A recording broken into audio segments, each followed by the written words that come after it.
Hello, guys. Buenos días, buenas tardes, or buenas noches, as always. And welcome to our 13th video. So I hope that um, you remember that last time we were doing the first part of a two-part lesson about direct object pronouns. So obviously today we're doing the second part.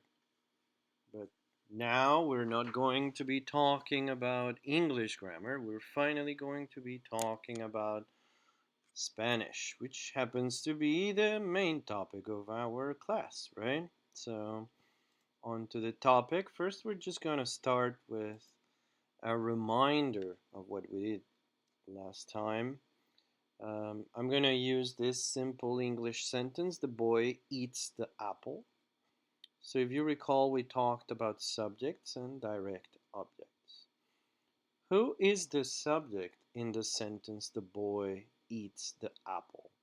Who does the action? The boy, right? The boy is the subject. And remember, to find the subject of a sentence, you ask who or what X's, and you just replace the X with the verb that is actually being used in this sentence. So, who or what eats would be the question for this sentence. The answer, of course, is the boy, and that is our subject. Then eats, we know that that's the verb. And then the apple, what is the apple? It is a direct object because it is directly affected by the action of eating it, right? And again, remember, in order to find the direct object of a sentence, you ask who or what is X and just replace the X with the verb being used in the sentence. So, who or what is eaten? Clearly, it's the apple, so that's our direct object. This is just a review of what we did last class. Now, let's change this a little. Let's do it in Spanish. I'm going to do exactly the same sentence. El niño come la manzana. Niño means boy. It's a boy, right? So it's masculine singular. So we are using the masculine singular definite article, el. Comer is an adverb, so I'm conjugating it for el. That's why it's come. And then la manzana means the apple, right? El niño come la manzana. Pensemos, let's think. ¿Cuál es el objeto directo de esta frase? What's the subject? Sorry. ¿Cuál es el sujeto? I'd like to start with the subject because I don't want to change the order in which we've been doing things. Who does the action here? ¿Quién hace la acción? El niño. Right? El niño es el sujeto.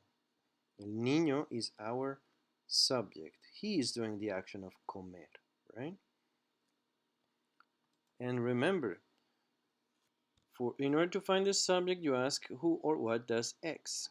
¿Qué o quién hace X? In this case, ¿qué o quién come? ¿Quién come means who eats, right? ¿Quién come? The answer is el niño. That is why el niño is our subject. Come, that is our verb, verbo in Spanish. And then la manzana, that means the apple, right? So that's our objeto directo. It's our direct object. And remember again, sorry. What did I do? Sorry. I clicked too many times, but I want to go back here. La manzana is the direct object, right? And how do we know what the direct object is of an action? You ask who or what is X. ¿Quién es comido? In this case, it's la manzana. Who or what is eaten? It's the apple, right? So it's exactly the same thing that we did, but we're just doing it in Spanish, right? Let's look at some more sentences. 5 more sentences, and we're going to do exactly the same. We're going to identify the subject and the direct object. The subject we identify by asking who or what exists. The direct object we identify by asking who or what is X, right? So, el profesor enseña español. ¿Quién enseña? Who teaches? El profesor, right? So that's our subject. Hmm? ¿Y qué es enseñado? What is taught? El español. So español is our direct object, right? By now you have probably wised up and noticed that typically the subject comes before the verb and the direct object comes after.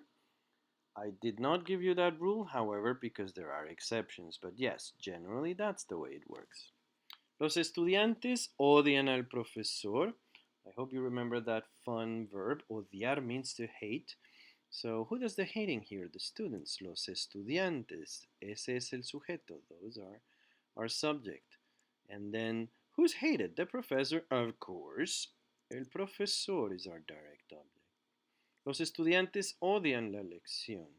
Sujeto, los estudiantes. Objeto directo, la lección. The lesson is being hated here instead of the students, right?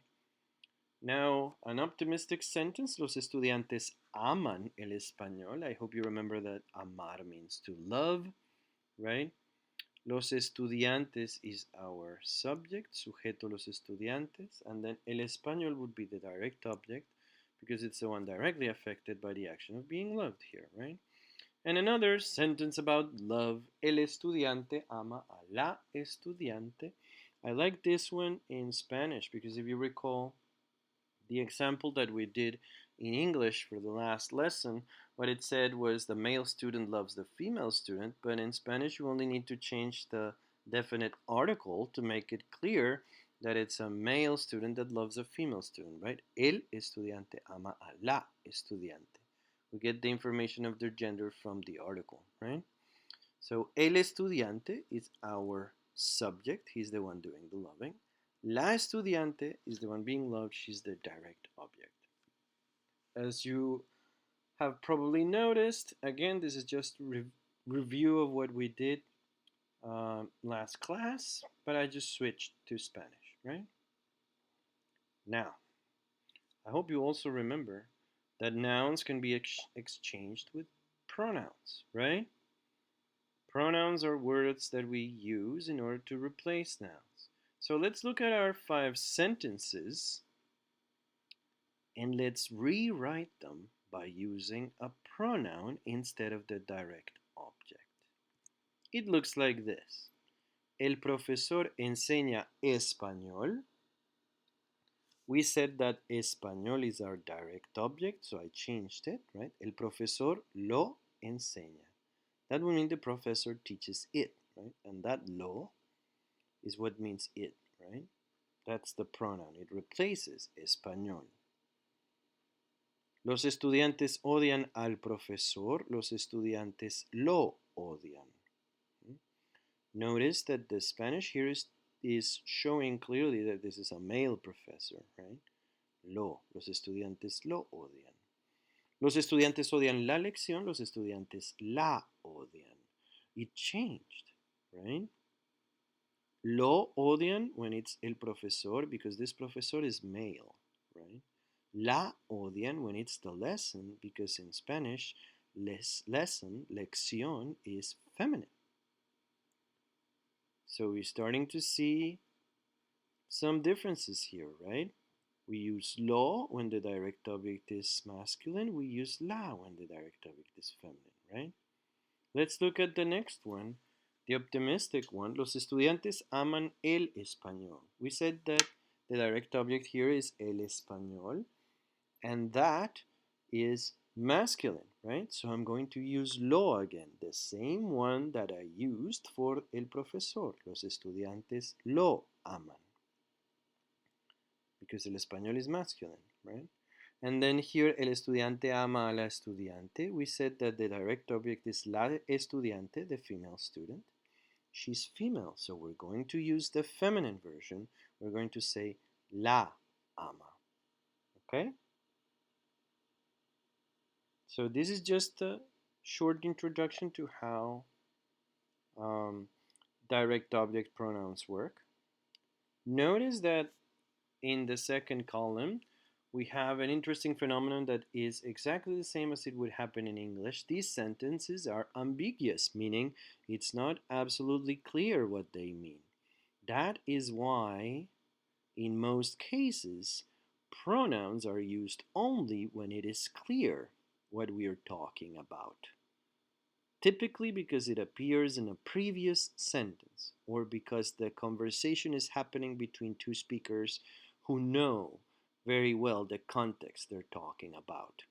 Okay? If we say simply out of the blue, los estudiantes lo odian, we don't know what they hate.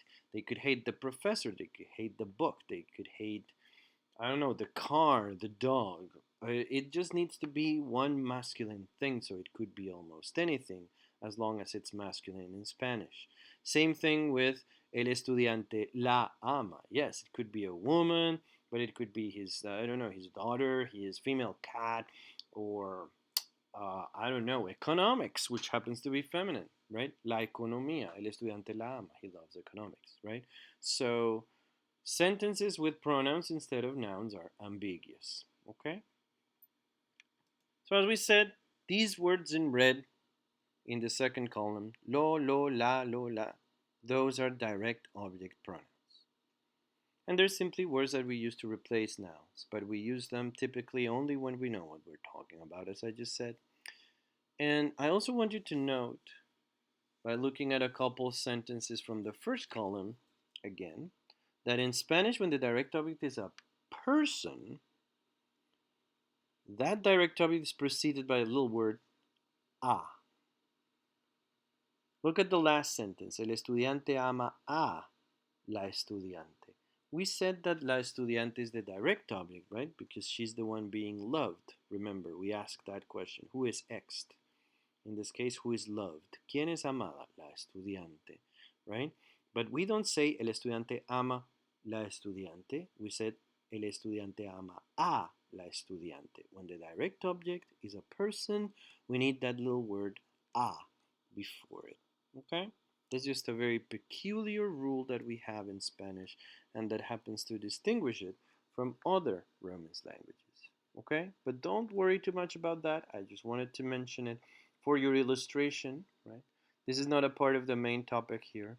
The main topic is the direct object pronouns, right? And all of this has just been an introduction to the topic that I hope you have found educational, but now we're going to actually look at the table of the direct object pronouns. So you will notice that this little table that I'm showing you in green here has two columns. One that says persona or person, right? And another that says pronombre or pronoun, right? Basically, in the left column, I'm giving you a list of pronouns that we already know. The personal pronouns. Those were the first ones we did, remember? When I would ask you, how would you refer in Spanish to a man if you're talking about him? You would say él, right? That kind of pronoun. And then in the right hand column, I'm giving you the direct object pronouns, right? What does this mean? How do you read this table? Well, basically, the first row says yo, right? So the speaker of a sentence can be the direct object of an action, right? Example in English, my mom loves me, right? My mom loves me. Who is the subject of that action? Who is loving? The mom, right? So she's the subject. Who is the direct object? Myself. I am the one being loved, right? In Spanish, you would say, mi madre me ama. Okay? And that me, as you can see, me, is the direct object pronoun for yo. In other words, me is the pronoun that you use to replace yo when yo is the direct object of the action. When yo is directly affected by the action, you don't use yo, you use me. And it's the same thing throughout, right? Tu, a single you, can be the direct object of a sentence, right? I love you. Who is the subject? I am. I do the loving. Who is the direct object? Who is loved? You are. right? In Spanish, you would say yo te amo. Notice that that te is right there in that row, because it is the direct object pronoun for tú. When tú is the direct object of the action, you use te. When él is the direct object, you use lo. When ella is the direct object, you use la. When nosotros, when we are the direct object, you use nos. When ustedes, you guys are the direct object, you use los.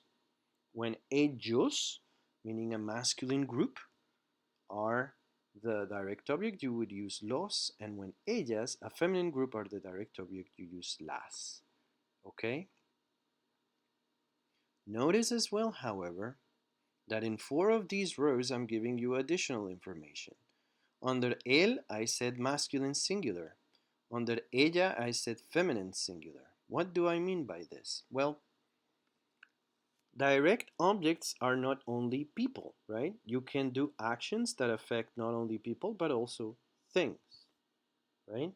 You can love a table, right? If you find the table particularly satisfying, I don't know, you say, I love the table, right? The subject is I, right? I do the action of loving. The direct object is the table. The table is the one being loved, right? In Spanish, you would say yo amo la mesa, right? And then la mesa, the table, in Spanish is feminine. So if you want to replace la mesa with a pronoun, you would say la, the one you use for feminine singular. In other words, these 4 that I gave you additional information for are the ones you use with objects. Lo, you use both when él, when he, some guy, is the direct object, and when a singular masculine thing is the object. Okay? Same thing with la, but with the feminine. When ella is the direct object, when she is the direct object, or when a singular feminine thing is the object, you use la. Los for masculine plural things, las for feminine plural things. That's the way that this table works. I know, I know, I know. Don't freak out. I know that when it's explained like this, in an abstract way, this sounds very complicated. And the fact that we're doing this online makes it even worse. But I have tried to come up with a way to make you understand how this works that will be simpler. And I really hope that it will work, and I believe it will work. Let's see. Let's use some images.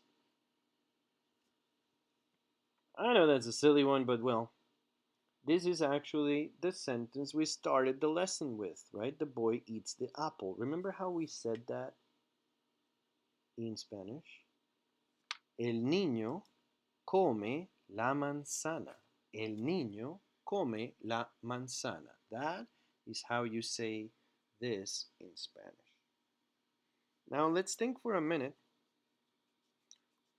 Which is the direct object of this sentence? Is it el niño? Is the boy being affected by the action of eating? Is the boy being eaten? No. What is being eaten? The apple, right? It's very clear in the image, right? The apple has been bitten, it is being eaten, right? So, la manzana is the direct object. I just underline the direct object with a little orange line, right? Now, let's look at the table. La manzana. What gender is manzana? It should be clear both from its ending in a and from its definite article la that it's feminine and that it's one. Right? That means feminine singular. Where is the row that says feminine singular? It's right here.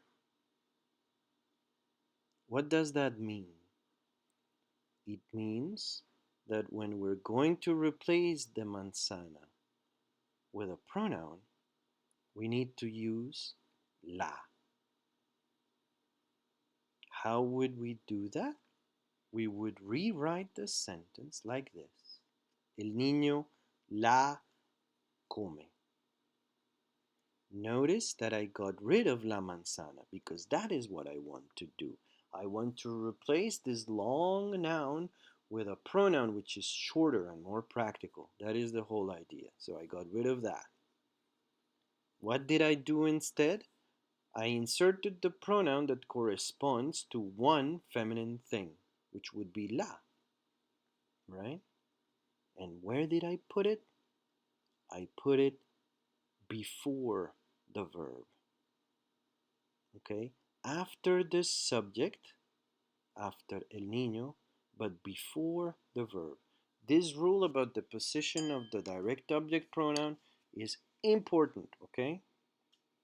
Remember that in the previous sentences, you have the example right here, el niño come la manzana. Typically, the direct object comes after the verb, right? La manzana comes after come, exactly like in English, right? In English, you would say the boy eats the apple. The apple comes after the verb eats, and that's how you know that it's the apple being eaten, right?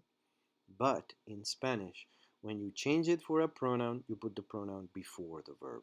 You would say el niño la come and not el niño come la. Okay? That's an important rule. There you go. So I hope that this drawing and this example have helped a little, right? Let's look at another example with another drawing. So here we have a guy, a stove, right? He's trying to cook chicken, right?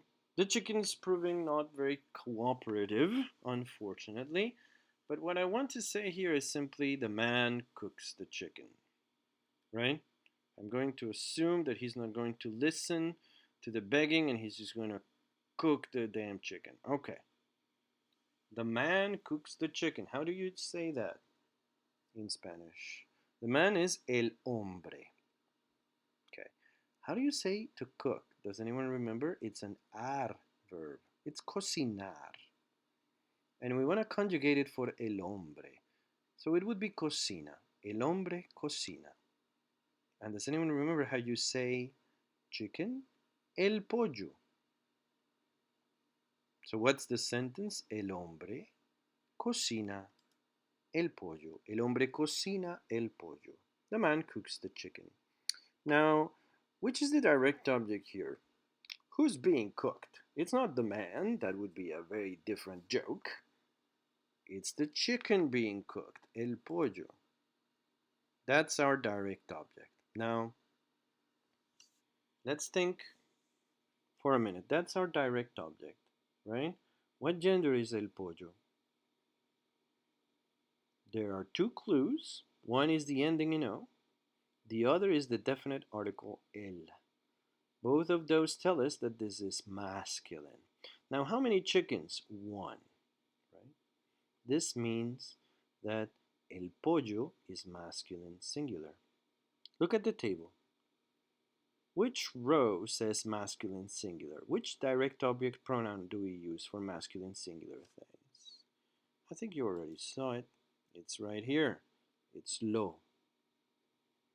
So in order to replace el pollo with a direct object pronoun, we need to use lo. Let's rewrite this sentence doing that replacement. It goes like this. El hombre lo cocina. Again, notice that I got rid of el pollo, which is what I wanted to do. And I used lo as the pronoun, but I put that pronoun before the verb. El hombre lo cocina. The man cooks it. In English, you would say the man cooks it. So the it goes after cooks, right? In Spanish, it is different. In Spanish, the direct object pronoun comes before the verb, okay? Does that make it a little easier? I hope it does. Let's look at more examples. Let's look at this one. This is a girl eating candy, right? How do you say the girl? La niña. And then comer is to eat, so la niña come. And does anyone remember or know how you say sweets or candy? Dulces, right? So la niña come los dulces. What is being eaten? The candy. So los dulces, those are our direct object, right? Now, what gender are dulces? The ending in es is not very clear, but the article is clear. Los. It's not las, it's los. What does that tell us? That it's masculine plural. Let's look for the row that says masculine plural. It's right here. And it says that los is our pronoun. So we get rid of los dulces. Instead of we just write los, which is our pronoun, and we put the pronoun before the verb. La niña los come. Okay? More examples. This is a woman cooking spaghetti. How do you say the woman? La mujer. How do you say to cook? Cocinar. It's only one person doing it. It's ella doing it. So la mujer cocina. And spaghetti, you know, we just say los espaguetis. I know that sounds funny. Los espaguetis, that's our Spanish version of the elegant Italian word. La mujer cocina los espaguetis. Now, what is the direct object here? Who's being cooked? Again, it's not the woman, it's the spaghetti. So los espaguetis, that's our direct object, right? What gender are these? Masculine. What number? Is it singular or plural? It is plural. It is los, right? Los espaguetis. We go again to the masculine plural row. It's los, right? So we do the same thing that we did before. We replace los espaguetis with a los, which is the correct pronoun, but we put that pronoun before the verb. La mujer los cocina. Okay? More examples. Let's get a little cute. The girl loves the mother. La niña ama a la madre. Notice the a. I told you that when the direct object of an action is a person, in Spanish you put a. You wouldn't say la niña ama la madre, you would say la niña ama a la madre. Right? The girl loves the mother. Who's being loved here? In the sentence, it's la madre. She's the direct object, right? Now, la madre. What gender is that? Feminine, clearly. And how many mothers? Just one, right? Mothers, there is only one. There's that saying, right? Madre solo hay una. So, where is the feminine singular? It's right here. La. That's the pronoun we need to use. Let's replace la madre with that la and put it before the verb. La niña la ama. Okay? Another example. Another nice familiar relationship. The mother loves the children. La madre ama a los niños. What is the direct object? Los niños, the children, right? What gender is this? Remember, Spanish is sexist. So I know this is a group of two people. One of them is a girl, the other is a boy. So it's a mixed gender group. But when you have mixed gender groups in Spanish, they automatically become masculine, right? So it is masculine plural. Where's the masculine plural? It's right here. Los is our pronoun, and we put it before the verb. La madre los ama. The mother loves them. Okay? Let's keep talking about love just because I liked it, right? La madre ama a ti. Don't get scared by the ti. That is just the pronoun we would use for you when it is in this position. So that ti means to, right? La madre ama a ti, and that is the direct object. The mother loves you, right? So let's change that ti for the right pronoun for you. One person. Where is it? It's right here. Te is our pronoun. La madre te ama. More love coming your way. But now the mother loves us all. La madre ama a nosotros. Who's being loved here? Nosotros, clearly, right? We're that lucky. We are being loved, right? What is the pronoun we need? The pronoun for nosotros is nos. And we put it before the verb. La madre nos ama. The mother loves us. Okay? Even more love. Never ending love. La madre ama a ustedes. The mother loves you guys. What is the direct object here? Clearly it's ustedes. You guys are being loved. What pronoun do we use for ustedes? It's right here, los. So we say la madre los ama again. The pronoun before the verb. More love. La madre ama a mí. Now she doesn't love you guys, she just loves me. I'm sorry, she's my mom. She loves me only. Who is the direct object? Myself, right? What is the pronoun I use when I am the direct object? It's right here. It's me. So la madre me ama. The mother loves me. Okay? This is the way the direct object pronouns work in Spanish. You take the direct object, you identify which pronoun you need to use using this table right here, and then you replace the direct object with that pronoun, but you put the pronoun before the verb. Okay? I know this is a complex topic. That is why I did it in two parts, in the hopes that the introduction, in which we used only English, would ease you into this exploration of how it works in Spanish. Okay? What's the activity? It's very simple. I'm gonna send you 5 sentences in Spanish, similar to the ones we have worked here,